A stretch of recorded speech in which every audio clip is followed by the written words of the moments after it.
Profesional guru merupakan kondisi arah, nilai, tujuan, dan kualitas suatu keahlian dan kewenangan dalam bidang pengajaran dan yang berkaitan dengan pekerjaan seseorang. Sementara itu, guru profesional adalah guru yang memiliki kompetensi yang disyaratkan untuk melakukan tugas pendidikan dan pengajaran. Kompetensi di sini meliputi pengetahuan, sikap, dan keterampilan profesional, baik yang bersifat pribadi, sosial, atau akademis. Guru yang profesional adalah guru yang memiliki kemampuan atau seperangkat kompetensi yang meliputi pengetahuan, keterampilan, dan perilaku dalam melaksanakan tugasnya sebagai seorang guru atau pendidik. Sesuai dengan Undang-Undang Nomor 14 Tahun 2005 tentang guru dan dosen pada bab 4 pasal 10 ayat 91 adalah kompetensi guru meliputi kompetensi pedagogik, kompetensi kepribadian, kompetensi sosial, dan kompetensi profesional yang diperoleh melalui pendidikan profesi. Seorang guru seringkali menghadapi berbagai tantangan profesional dalam pekerjaannya. Berikut ini adalah beberapa langkah yang dapat diambil oleh seorang guru untuk menghadapi tantangan tersebut dengan cara yang profesional, di mana guru harus secara teratur melakukan refleksi diri terkait pekerjaannya itu, melibatkan peninjauan kinerja mereka, evaluasi sinergi pengajaran, dan mengidentifikasi area di mana mereka mungkin mengalami kesulitan. Refleksi diri membantu guru untuk lebih memahami diri mereka sendiri dan membuat perubahan yang diperlukan. Yang kedua, pengembangan keterampilan. Pengembangan keterampilan ini terus-menerus meningkatkan keterampilan mengajar, di mana adalah kunci untuk menghadapi tantangan profesional. Guru dapat menghadiri pelatihan atau workshop, membaca literatur pendidikan terbaru, dan berpartisipasi dalam komunitas guru untuk mendiskusikan praktik terbaik. Yang ketiga, mengatasi masalah kelas. Tantangan dalam mengelola kelas dapat mencakup disiplin siswa, perbedaan belajar, atau gangguan kelas. Guru harus memiliki strategi pengelolaan kelas yang efektif, di mana seperti mengatur aturan kelas yang jelas, memberikan wawasan dan baru solusi yang mungkin belum terpikirkan sebelumnya. Yang keempat, dukungan kolaboratif. Berkolaborasi dengan sesama guru adalah cara yang efektif. Berkolaborasi dengan guru adalah cara yang efektif dan baik untuk mengatasi tantangan. Diskusi dalam berbagai pengalaman dengan rekan guru dapat memberikan wawasan baru dan solusi yang mungkin belum terpikirkan sebelumnya. Yang kelima, mengatasi perbedaan individu, di mana setiap siswa memiliki gaya belajar yang berbeda. Guru harus berupaya untuk memahami kebutuhan dan potensi setiap siswa dan merancang pengajaran yang mendukung perkembangan mereka secara individu. Yang keenam, mendukung kesejahteraan mental. Mengajar adalah pekerjaan yang menuntut dan guru seringkali menghadapi stres. Penting untuk menjaga kesejahteraan mental dan menjaga keseimbangan antar pekerjaan dan kehidupan pribadi, serta mencari dukungan profesional jika diperlukan. Yang ketujuh, kerjasama dengan orang tua guru, di mana dapat mengatasi banyak tantangan dengan berkomunikasi secara terbuka dan positif kepada orang tua siswa, dan melibatkan orang tua dalam pendidikan anak-anak dapat menciptakan lingkungan belajar yang lebih baik. Kedelapan, mencari bimbingan dan dukungan, di mana jika seorang guru menghadapi tantangan yang baik atau sulit, sangat penting untuk mencari bimbingan dan dukungan pimpinan sekolah, supervisor atau konselor sekolah. Yang kesembilan, berfokus pada siswa, di mana kita harus ingat bahwa tujuan utama seorang guru adalah mendidik siswa, selalu berfokus pada kepentingan dan perkembangan siswa dalam setiap tindakan dan keputusan. Ke-10, jangan takut untuk mengubah. Terkadang, mengatasi tantangan profesional melibatkan perubahan dalam pendekatan, pengajaran, atau praktik kelas, di mana guru harus terbuka untuk mengubah metode mereka jika hanya hasilnya lebih baik untuk siswa. Dan yang terakhir, setiap guru akan menghadapi tantangan yang unik dalam karir mereka. Tetapi, dengan pendekatan profesional, refleksi, pengembangan keterampilan, dan dukungan yang tepat, mereka dapat mengatasi tantangan tersebut dengan sukses.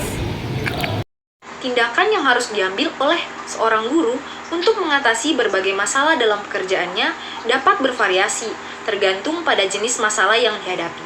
Berikut ini adalah beberapa tindakan yang dapat diambil oleh guru untuk mengatasi masalah-masalah umum dalam pendidikan. 1. Masalah pengelolaan kelas. Masalah pengelolaan kelas ini, kita dapat membuat aturan kelas yang jelas dan konsisten, menerapkan sistem disiplin yang adil dan proporsional, memberikan penguatan positif kepada siswa yang patuh, bekerja sama dengan siswa untuk menemukan solusi atas perilaku yang tidak sesuai, dan mengkomunikasikan aturan kelas kepada orang tua, serta meminta dukungan mereka dalam menjaga ketertiban.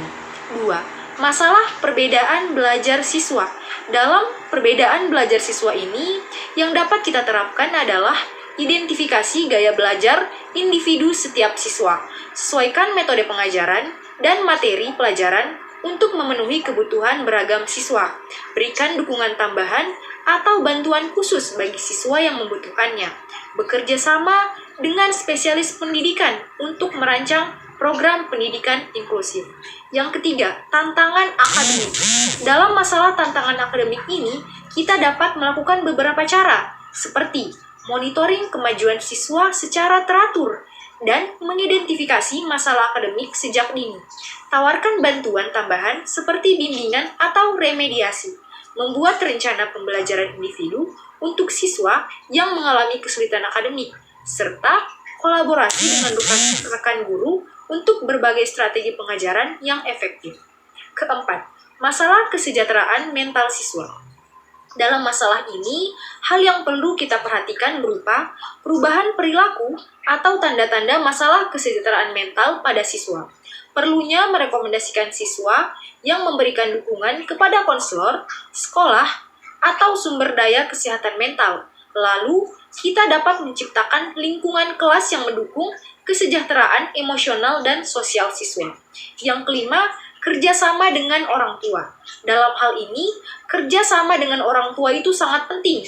Hal-hal yang perlu dilakukan selalu terbuka untuk komunikasi dengan orang tua dan mengadakan pertemuan berkala. Bagikan informasi mengenai kemajuan dan perkembangan siswa secara teratur. Lalu, diskusikan strategi bersama orang tua untuk mendukung pembelajaran anak di rumah. Yang keenam, menghadapi tantangan profesional. Dalam tantangan ini, yang dapat kita lakukan sebagai seorang guru berupa aktif dalam pengembangan profesional dengan menghadiri pelatihan, seminar, atau kursus pendidikan. Seorang pengajar juga dapat mencari bimbingan dan dukungan dari rekan guru, supervisor, atau mentor. Pertimbangkan juga untuk bergabung dengan komunitas guru untuk berbagai pengalaman dan sumber daya. 7. Menghadapi perubahan kurikulum atau kebijakan sekolah. Untuk permasalahan ini, pihak sekolah harus selalu terinformasi tentang perubahan kurikulum atau kebijakan sekolah. Harus selalu mempersiapkan diri dengan memahami perubahan tersebut dan merencanakan penyesuaian dalam pengajaran. Lalu, pihak sekolah dapat berpartisipasi dalam komite atau tim yang terlibat dalam implementasi perubahan. Yang kedelapan, keselamatan dan keamanan. Dalam masalah seperti ini, baiknya kita selalu mengikuti pedoman keselamatan sekolah dan prosedur darurat. Ajarkan siswa tentang keselamatan dan berperilaku sesuai dengan norma-norma sekolah. Laporkan situasi atau kejadian yang berpotensi membahayakan keamanan siswa atau staf sekolah kepada pihak yang berwenang. Tindakan yang harus diambil oleh seorang guru akan sangat tergantung pada konteks spesifik dan tantangan yang dihadapi. Fleksibilitas, refleksi, dan kemauan untuk terus belajar adalah kunci untuk mengatasi berbagai masalah dalam dunia pendidikan.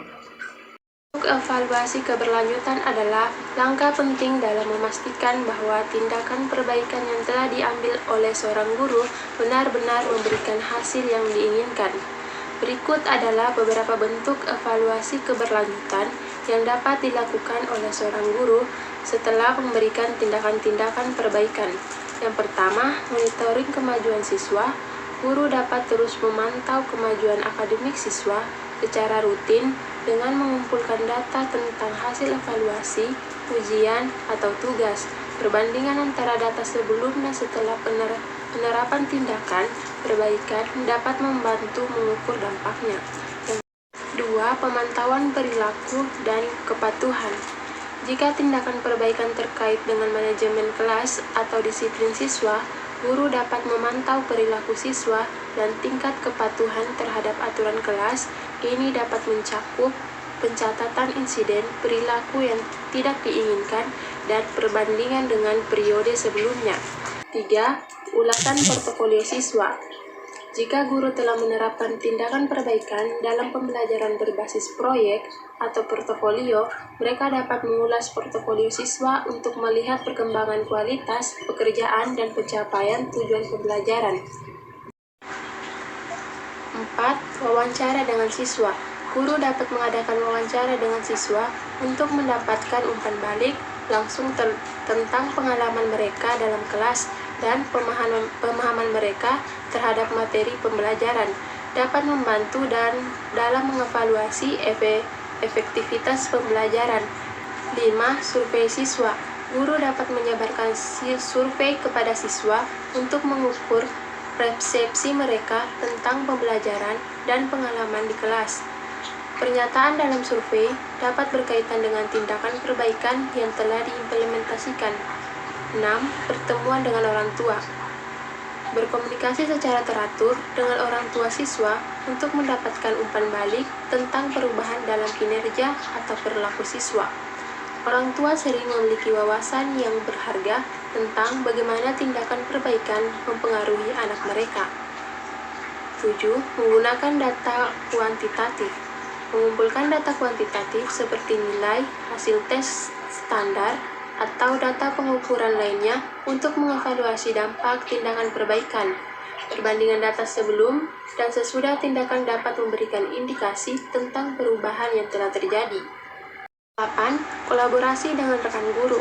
Berdiskusi dengan rekan guru yang mungkin telah mengimplementasikan tindakan perbaikan serupa untuk membandingkan hasil dan pengalaman.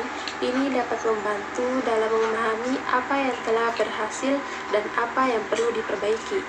9. Evaluasi diri guru. Guru dapat melakukan evaluasi diri secara teratur untuk mengevaluasi tindakan perbaikan mereka sendiri, untuk melibatkan refleksi atas pengajaran dan penilaian diri terhadap kemajuan siswa. Setelah melakukan evaluasi keberlanjutan, guru dapat menentukan apakah tindakan perbaikan tersebut telah berhasil mencapai tujuan yang ditetapkan. Jika ada kebutuhan untuk perbaikan lebih lanjut, guru dapat merancang tindakan selanjutnya untuk terus meningkatkan pembelajaran dan hasil pembelajaran siswa. Evaluasi yang terus-menerus adalah kunci untuk menjaga kualitas pengajaran dan memastikan bahwa siswa dapat manfaat yang maksimal dari pendidikan mereka.